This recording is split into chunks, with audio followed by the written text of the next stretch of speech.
सभी को जय मसीह की मेरे भाई बहन। आज की सुबह की प्रार्थना में आप सबों का स्वागत है। आज परमेश्वर हर दिन दूध पिलाने को बोला, आज आप लोगों को मांस खिलाने वाला है। परमेश्वर वो भोजन देगा जिसे खाकर आप बहुत दिन तक चल सकते हैं मेरे भाई बहन। आज परमेश्वर स्वर्ग और नरक के बारे में मुझसे बातें की। मैंने कहा प्रभु ये सब क्या है। परमेश्वर ने कहा सच्चाई बताना बहुत ज़रूरी है। नरक का वर्णन प्रकाशित वाक्य करता है मेरे प्रियो।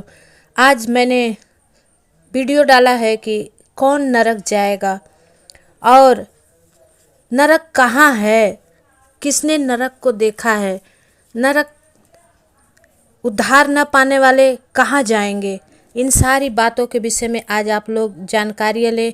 स्किप ना करें प्लीज़, थोड़ा ही समय लूँगी और इन समय को आप प्रभु खुदावन को दो और आप कुछ सीखेंगे जिनसे भी परमेश्वर बातचीत करता है। मुझे ज़रूर कमेंट करके बोलें कि हाँ आज का वचन मुझसे बात किया मेरे भाई बहन। आइए मैं बहुत देरी नहीं करूँगी और जो मैंने पोस्टर में डाला है वही मैं आप लोगों के सामने रखूँगी कि नरक कहाँ है।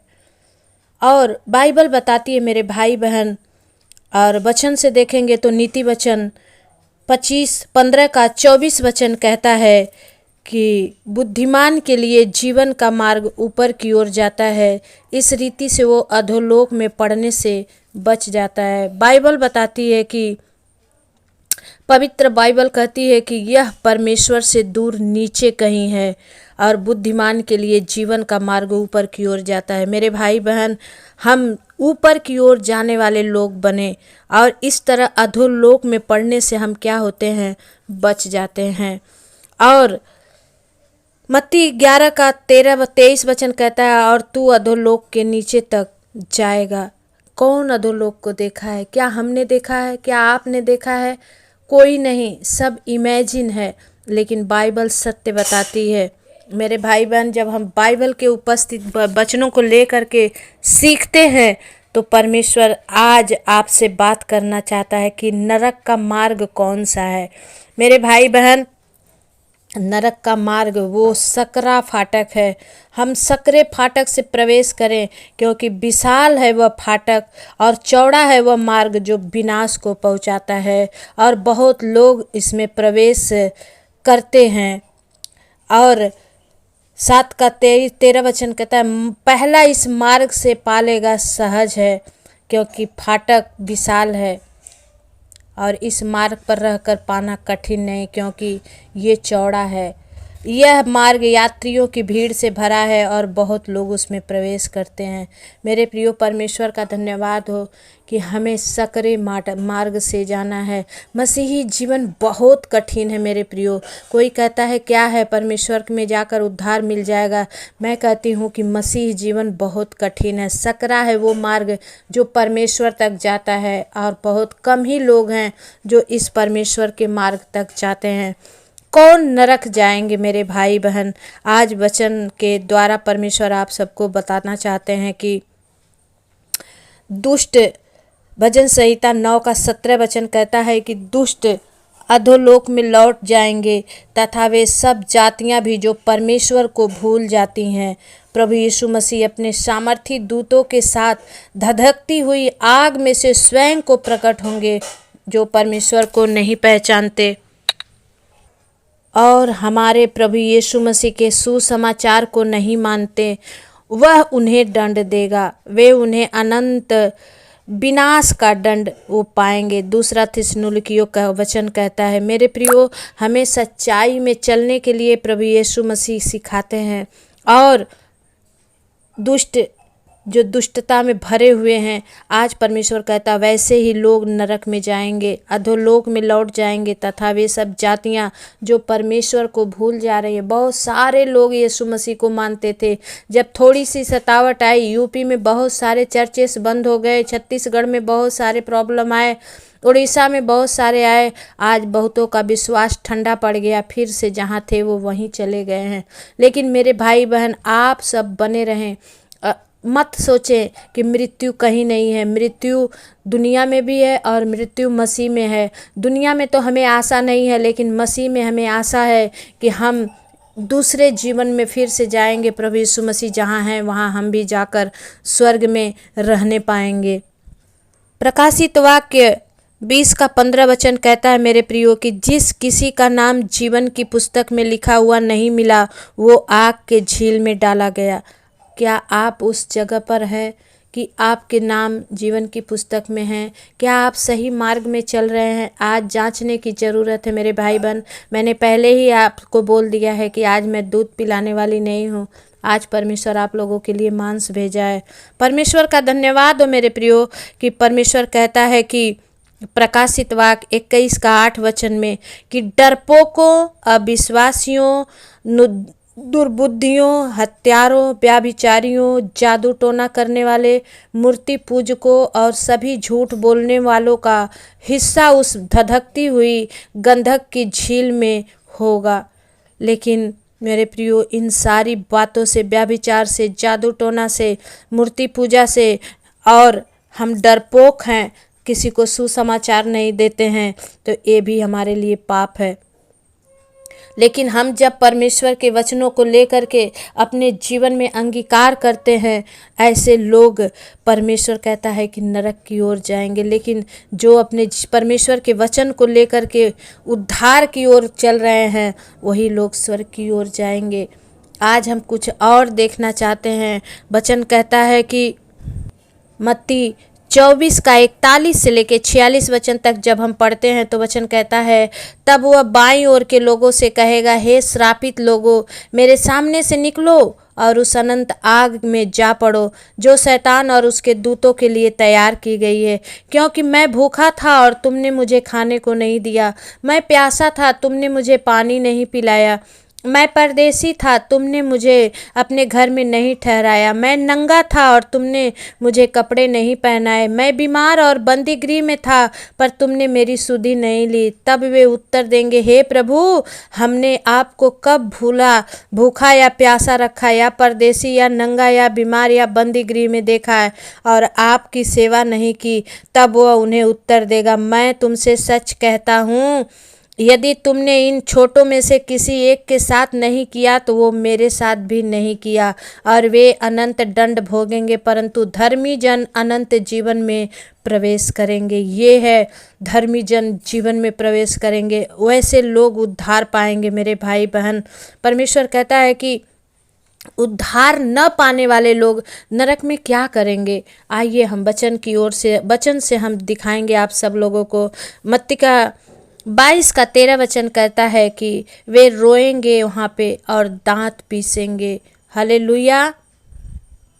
बाइबल बताती है कि वे उद्धार पाए गए लोगों के चैन को और आनंद को स्वर्ग में देखेंगे, जबकि उन्हें इस बात का अच्छी तरह से पता रहेगा कि वे कभी भी इस अवर्णित पीड़ाओं से मुक्त नहीं हो पाएंगे।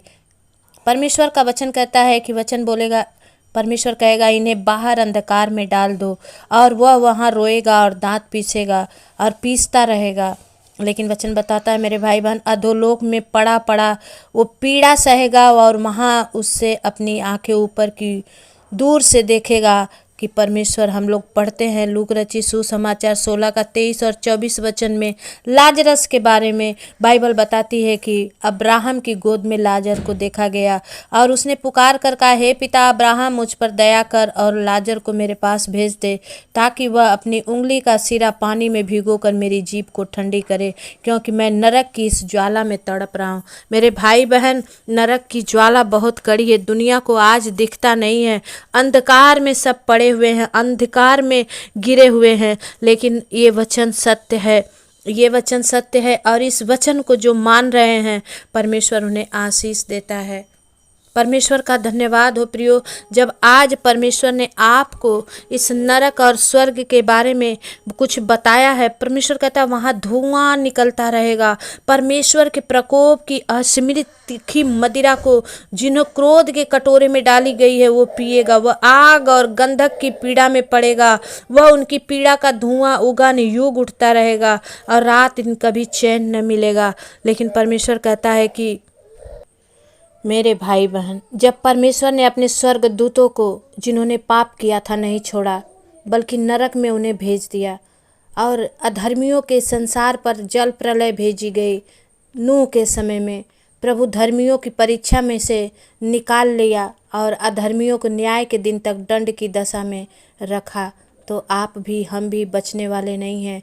इसलिए वचन कहता है कि बाइबल बताती है कि हाँ, हर एक पाप और अपराध अपना प्रतिफल पाएगा। यदि आपने प्रभु यीशु पर विश्वास नहीं किया, या आप बेईमानी या भ्रष्ट, कामुक हैं, बुरी लालसा हैं एवं इच्छा के गुलाम हैं, और आप परमेश्वर के सत्य को ताना मारने वाले हैं, तो ऐसी स्थिति में कैसे संभव है कि आप नरक के दंड से बच जाएंगे।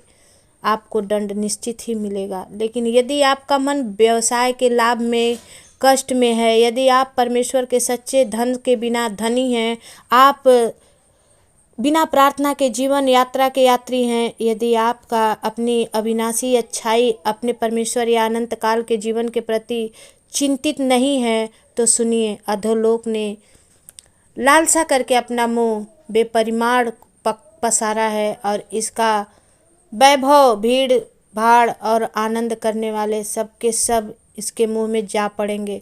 इसलिए आप बचे रहे। वचन बताता है कि यदि आप एक मसीही बनना चाहते हैं, परमेश्वर के राज में की सीमा पर खड़े हैं, बरसों से खड़े रहकर फाटकों से भीतर प्रवेश करने के लिए इच्छुक हैं और उसकी मनसा भी रखते हैं, पर कार्य करने की इच्छा को टालते जाते हैं। आप आशा रखते हैं, पर आशा रखने से अधिकार के बिना आपकी कामना करते हैं, तो आपको इस मैं सावधान किए देती हूँ आज कि हम लोग ऐसे बड़े उद्धार से निश्चित रहकर कैसे बच सकते हैं। यदि आप एक ऐसे मसीह हैं जिसने अपनी वाचा के प्रतिज्ञा को मूल भुला दिया है और पाप एवं मृत्यु के स्थान को ओढ़ना छोड़ना आरंभ कर दिया है, परंतु झिझकते हुए रुक कर पीछे पलट कर देखना आरंभ कर दिया है, तो लूत की पत्नी को स्मरण कर ले मेरे प्रियो, जो नमक का खंभा बन गई थी। क्या आप पापियों को नहीं देखते हैं कि दंड की आज्ञा पाने के बाद कुछ ही देर नहीं और उनका विनाश हो जाता है। मेरे प्रियो, योना भी जब भारी नींद में पड़ा था और नाव डूबने वाली थी, उस समय लोगों ने नोहा से कहा कि हे योना, तू भारी नींद में पड़ा हुआ क्या करता, उठ, अपने ईश्वर की दुहाई दे। संभव है कि ईश्वर हमारी चिंता करे और हमारा नाश ना हो। इसलिए मेरे भाई बहन, आप भी परमेश्वर को आज दुहाई दे। आज परमेश्वर से बिना सोच विचार के बेखटके प्रभु से मांगे कि प्रभु मुझे इस नरक की आग से बचा ले। परमेश्वर आज आपको उस आग से बचाएगा। आज प्रभु, मैं बहुत चलने की कोशिश करता हूँ परमेश्वर, लेकिन नहीं चल पाता हूँ। आज अगर आप पश्चाताप करेंगे, परमेश्वर आपको माफ़ करेगा। इस वचन से मेरे भाई बहन, मैं बहुत लंबा करना चाहती हूँ, लेकिन लंबी वीडियो कोई देखना पसंद नहीं करते हैं, तो मेरा डालना फ़ायदा कुछ नहीं होगा। इसलिए मैं चाहती हूँ कि आप लोग सुने, सच्चाई को जानें और परमेश्वर के मार्ग को पकड़े रहें। जब आप प्रभु के मार्ग को पकड़े रहेंगे मेरे प्रियो, शैतान चाहे जितना भी आपका विनाश करना चाहे, लेकिन विनाश नहीं कर पाएगा। इस वचन से परमेश्वर आप सबों को आशीष दे और आज की ये वचन आपके जीवन में परमेश्वर का काम करे। आइए हम अपनी आंखों को बंद करेंगे। छोटी सी मैं प्रार्थना करूंगी। परमेश्वर पिता, मैं धन्यवाद करती हूँ स्वामी इस वचन के लिए, परमेश्वर जो आपने दिया प्रभु। इस वचन से हर एक को बुद्धि ज्ञान समझ दे खुदावन। सर हर एक जन प्रभु तेरे सकरे मार्ग पर चलने वाला बने पिता। और मैं प्रार्थना करती हूँ परमेश्वर, आज जिन्होंने वचन सुना है पिता, उनके आत्मा को झकझोर दे प्रभु। आज वो सोए हैं तो जाग जाए परमेश्वर। आज प्रभु वो गलत मार्ग पर थे तो फिर आए परमेश्वर, और प्रभु तेरी इच्छा के अनुसार वो चलने वाले बन जाएं। परमेश्वर पिता, मैं धन्यवाद देती हूँ कि आज आपने प्रभु अपने बच्चों से बातचीत किया। प्रभु इस वचन से इन सबों को आशीष कीजिए। यीशु के नाम से हम प्रार्थना को मांगते हैं, आमीन। जितने नए भाई बहन आज इस पहली बार इस चैनल पर आए हैं, मैं दिल से आप सबका स्वागत करती हूँ। मेरे इस चैनल पर एंजल ऑफिशियल और सुनीता प्रेयर पर आप बने रहें। और मेरे प्रियो, इस चैनल पर शुक्रवार को उपवास की प्रार्थना होती है, और जितने भाई बहन सप्ताह भर कमेंट करते हैं, मैं उनके कमेंटों को लिखती हूँ और शुक्रवार के दिन उपवास होकर दुआ करती हूँ, और परमेश्वर उनको आशीष देता है। आप भी चाहते हैं कि मैं आपके नामों को लेकर प्रार्थना करूँ, तो आप भी ज़रूर कमेंट करें और इस वीडियो को बहुतों के पास आप शेयर करें। और सब्सक्राइब अभी तक नहीं किया है तो ज़रूर अभी सब्सक्राइब कर लें, बेल आइकन को दबा दें ताकि जब भी मैं प्रार्थना डालूं आप तक वो प्रार्थना पहुंचे और उस पहली आशीष का वारिस आप बने। मेरे प्रिय परमेश्वर आप सबको ब्लेस करे, आशीषित करे। इस वचन से आप जो कुछ भी सीखे हैं ज़रूर कमेंट में मुझे बताइए, और जाते जाते इस चैनल को लाइक ज़रूर कीजिए। परमेश्वर आप सबको आशीष दे। जय मसीह की।